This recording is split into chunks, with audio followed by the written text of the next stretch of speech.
Welcome to the Slop Farm. Enjoy the video.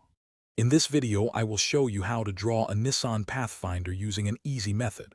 We'll begin by sketching the fundamental shapes that form the vehicle's core. First, draw a large rectangular box for the main body, making it about 2 units long and 1 unit high.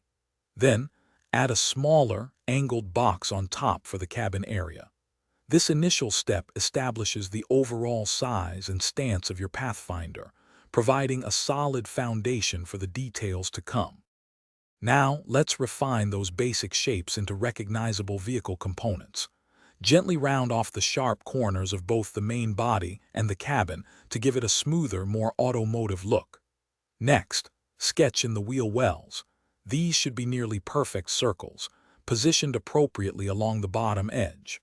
Finally, use a few simple lines to outline where the distinctive front grille and headlights will be located, bringing more character to your drawing. With the main body taking shape, it's time to add some crucial details. Inside each wheel well, draw the actual wheels, giving them a bit of thickness to represent the tires. Next, carefully outline the windows, making sure they align with the angle of the cabin you established earlier. Don't forget to add the distinct door lines and small side mirrors.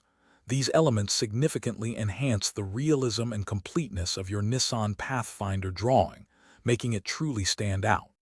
For our final slide, we'll bring your Nissan Pathfinder drawing to life with some finishing touches.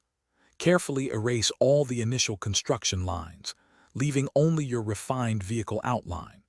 Then, apply subtle shading to various areas, such as under the vehicle, within the wheel wells, and along the body panels, to create a sense of depth and dimension. Finally, add small but impactful details like roof rails, door handles, or even a logo, completing your impressive drawing.